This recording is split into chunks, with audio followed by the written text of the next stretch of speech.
ардчилсан намаас нэр дэвшигч Халтмаагийн Баттулгын төлөө саналаа өгцгөөе. Энэ бол Монгол төвний хувь зээний асуудал, бидний хойч ирээдүй болсон өр хүүхдийн маань хувь зээний асуудлаа гэж гарч байгаа маа. Тийм учраас монголчууд та бүхэн хэн нэгний машин үгэнд туурдах биш, хэн нэгний тараасан бохир мөнгөнд туурдах биш. Та бүхэн хувь зээнийхээ төлөө, тусгай тогтнолынхаа төлөө шударга сонголт хийж чадна гэдэгт бид ардсан нам итгэж байна.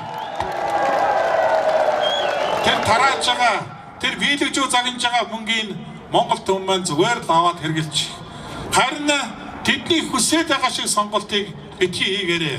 Битгий хувь зээгаа өр хүүхдийнхээ ирээдүйг битгий тэр бохир мөнгөөр худалдаарай гэж би та бүхэнд уриалмаар байна.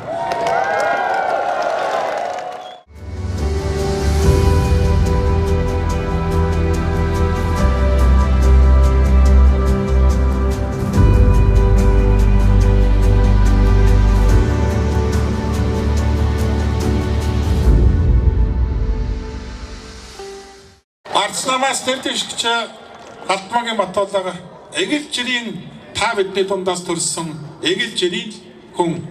Энэ хүн өөрөө өнөөдрийн түвшин дүртлээ өөрийнхөө хоёр гар, өөрийнхөө бор зүрхээр зүтгэж, өөрийн хүчээр баялгаа бүтээж, өөрөө эгэл жирийн тэр амьдрал дундаас босч ирсэн чадварлаг бизнесмен. Тэр өнөөдрийн хүртэл улс эх орныхоо тусгай тогтнол, ирээдүйн сайн сайхны төлөө өвөг дээдсийнхээ гэрээслэл захиасыг биелүүлэхийн төлөө чихүү сэтгэлээр зүтгэж өнөөдрийн түвшинд дүрсэн шилдэг улс төрчдийн маань нэгэ. Тэр өнөөдөр тансаг амьдрал дундаас төрөөгүй. Тэр төрөөс төрсөн тэр хүмтэн бишээ. Тэр бол эгэл жирийн ардын хүүхдээ.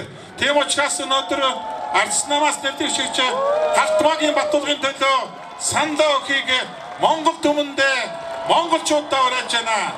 Монгол ялна, та бид ялна. Бидний ядалт өн мөнх байх болно. Монгол улсын тусгай тогтнол өн мөнхөд бат их байх болно гэж та бүхэндээ хэлье. Та бүхний маань сонголт зөвөргөн байг. Та бүхэндээ сайн сайхныг үсэе, сайн үлс дэлгэрэх болтугай. Монгол ялан ардчилсан намаас нэр дэвшигч Халтмаагийн Баттулгын төлөө саналаа өгцгөөе.